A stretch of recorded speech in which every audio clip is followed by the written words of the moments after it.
अध्यात्म, देखा जाए तो अध्यात्म एक शब्द है। अब इसको परिभाषित करते हैं कि आत्मा का अध्ययन करना ही अध्यात्म है, लेकिन ये पूर्ण नहीं होगा, इससे संतोष भी नहीं मिलेगा।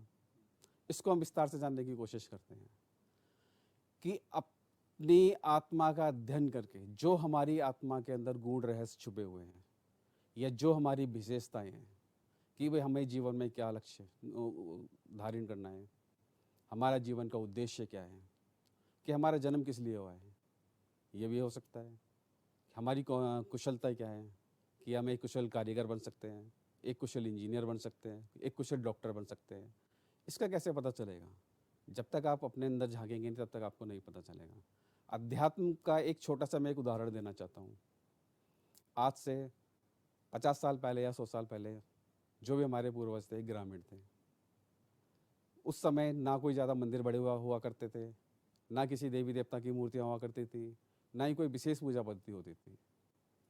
मैं कह सकता हूँ कि हमारे पूर्वज जो थे वो बहुत अच्छे धार्मिक थे सामाजिक तौर पे, लेकिन धार्मिक की जो परिभाषा होती है वो अलग अलग भी आती है थोड़ी सी। सामाजिक तौर पे मैं इसलिए कहूँगा कि वो एक गृहस्थ में रहा करते थे, वो सन्यासी भी नहीं थे। सन्यासी जो हमारे पूर्वज थे वो पूर्णतः आध्यात्मिक थे। उनको कुछ करने की जरूरत नहीं होती थी, उनकी मानसिकता इतनी अच्छी होती थी कि जो सोचते थे वो कार्य कर लेते थे।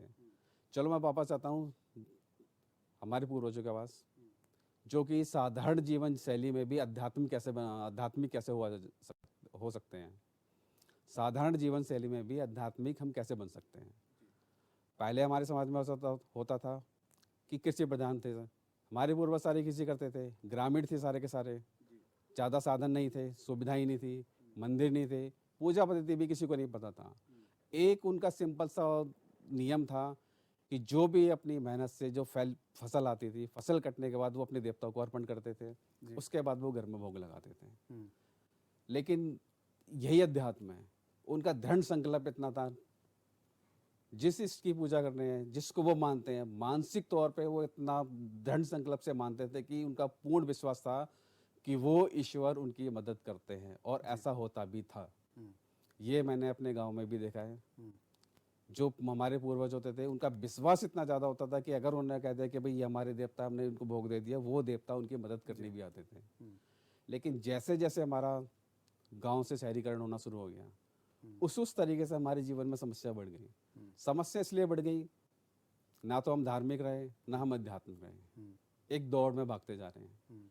जो सुबह शुरू होती है शाम को खत्म होती है, फिर अगले दिन शुरू होती है। हमारी पुरानी परंपराएं खत्म होती जा रही हैं, हमारी पूजा पद्धति खत्म होती जा रही है। तो इसलिए अध्यात्म होना सबसे ज़्यादा जरूरी है। जब आप आध्यात्मिक बनते हैं तो अपने बारे में ज़्यादा देखते हैं, अपनी अच्छाइयों के बारे में देखते हैं, अपनी बुराइयों के बारे में देखते हैं, अपने कर्म के बारे में देखते हैं। जब आप ये सारी चीज़ें देख के चलेंगे तो फिर आप गलत काम करने से पहले सोचेंगे कि भाई मैं करूँ या नहीं करूँ। लेकिन जब आप आध्यात्मिक नहीं होते हैं तो आप कुछ सोचते ही नहीं है। जो आपको ठीक लगता है, जो आपको उचित लग रहा है, जो आपको ठीक लग रहा है, आप वैसे ही करना शुरू कर देते हैं।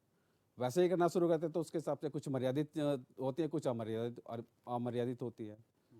तो उसी के हिसाब से हमारे जीवन में समस्या बढ़ती चली आ रही है। और ये समस्या हमारे जीवन में इतनी ज़्यादा भी बढ़ जाती है कि हम इसका समाधान ढूंढते ढूंढते परेशान हो जाते हैं, लेकिन हमें समाधान नहीं मिलता। और जब हमें समाधान नहीं मिलता फिर हम दोष दूसरों पे देते हैं। लेकिन यहाँ पे हम अपने कर्म को नहीं देखते हैं। अगर आप आध्यात्मिक होते तो आप सबसे पहले अपने कर्म सही करते हैं। कर्म सही करेंगे तो आपके जीवन में कष्ट कम आएंगे। जहाँ आपके कर्म खराब होंगे वहाँ आपके जीवन में कष्ट आना शुरू हो जाते हैं। और फिर आप कितने भी इसके समाधान कर लीजिए, कितने भी उपाय कर लीजिए, आपको पूर्णतः उसका लाभ नहीं मिलेगा। मिल जाएगा किसी योग आचार्य के द्वारा, किसी योग ज्योतिष आचार्य के द्वारा, या जो भी उनकी विशेषताएं हैं, वो तो अपना पूरा प्रयास करेंगे कि आपको पूरा समाधान मिले। लेकिन जो आपके कर्म है, कर्म को आपके अलावा कोई नहीं सही कर सकता। उनके प्रयासों का फल आपको 20% भी मिल सकता है, 50% भी मिल सकता है, 70% भी मिल सकता है, लेकिन 100% नहीं मिलेगा। 100% इसलिए नहीं मिलेगा, पहला तो आपका विश्वास नहीं है, दूसरा उस विषय में आपकी जानकारी नहीं है। जिस विषय में जानकारी नहीं होती उसमें विश्वास नहीं आता, और विश्वास नहीं आएगा तो आप जो भी आप उपाय करेंगे, जो भी आपके आचार्य, गुरुजन या ब्राह्मण देव ने आपको जो भी समाधान बताया है उसमें आप करने की भी कोशिश करेंगे तो पूर्णतः विश्वास ना होने के कारण उसका जो पूर्णतः फल आपको मिलना चाहिए वो आपको नहीं मिलेगा।